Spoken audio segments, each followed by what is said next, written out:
Donald ট্রাম্পের ব্যবসা প্রতিষ্ঠান কি অর্থ পাচারের মতো অপরাধের সাথে জড়িত ছিল, নাকি রাজনৈতিক প্রতিহিংসার শিকার হয়ে হঠাৎ ৩০০টিরও বেশি ব্যাংক অ্যাকাউন্ট হারিয়েছে ট্রাম্প অর্গানাইজেশন?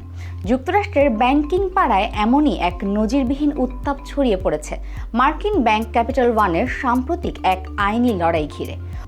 ফ্লোরিডার একটি ফেডারেল আদালতে জমা দেওয়া নথির বরাতে বার্তা সংস্থা রয়টার্স এবং অন্যান্য আন্তর্জাতিক সংবাদ মাধ্যমের প্রতিবেদনে বলা হয়েছে, মার্কিন প্রেসিডেন্ট ডোনাল্ড ট্রাম্পের ব্যবসা প্রতিষ্ঠান ট্রাম্প অর্গানাইজেশনের ৩০০টিরও বেশি ব্যাংক অ্যাকাউন্ট বন্ধ করে দিয়েছিল ক্যাপিটাল ওয়ান ব্যাংক। আদালতে জমা দেওয়া নথিতে ক্যাপিটাল ওয়ান স্পষ্ট জানিয়েছে, রাজনৈতিক কারণে নয়, বরং মানি লন্ডারিং বা অর্থ পাচার বিরোধী অভ্যন্তরীণ তদন্ত এবং স্পেশাল রিভিউয়ের পরই তারা অ্যাকাউন্টগুলো বন্ধ করার সিদ্ধান্ত নেয়। যুক্তরাষ্ট্রের ব্যাংকিং ইতিহাসের এটি প্রথম ঘটনা যেখানে কোনো ব্যাংকিং জায়ান্ট ডোনাল্ড ট্রাম্পের পরিবারের ব্যবসার অ্যাকাউন্ট বন্ধের পেছনে সরাসরি মানি লন্ডারিং সুরক্ষার কথা প্রকাশ্যে আদালতে উল্লেখ করেছে।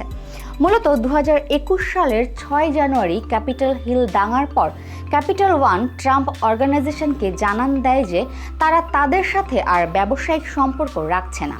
এর জবাবে ট্রাম্পের ছেলে এরিক ট্রাম্প এবং ট্রাম্প অর্গানাইজেশন ২০২৫ সালের মার্চে ব্যাংকটির বিরুদ্ধে মামলা দায়ের করেন। এরিক ট্রাম্প দাবি করেছিলেন, রাজনৈতিক পক্ষপাতিত্ব এবং ট্রাম্প পরিবারকে আর্থিকভাবে ক্ষতিগ্রস্ত করতেই ক্যাপিটাল ওয়ান তাদের বিপুল সংখ্যক অ্যাকাউন্ট বেআইনিভাবে বন্ধ করে দিয়েছিল। তবে ব্যাংক কর্তৃপক্ষের আইনজীবীরা আদালতে পাল্টা যুক্তি দিয়ে মামলাটি খারিজের আবেদন করেছেন।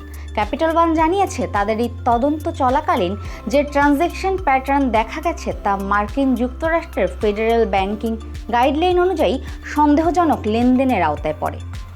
যদিও তারা সরাসরি ট্রাম্প অর্গানাইজেশনকে অবৈধ মানি লন্ডারিংয়ের দায়ে অভিযুক্ত করেনি, তবে তারা স্পষ্ট করেছে যে কোনো রাজনৈতিক চাপে নয়, বরং নীতিমালা মেনেই এই ডি ব্যাংকিং করা হয়েছিল।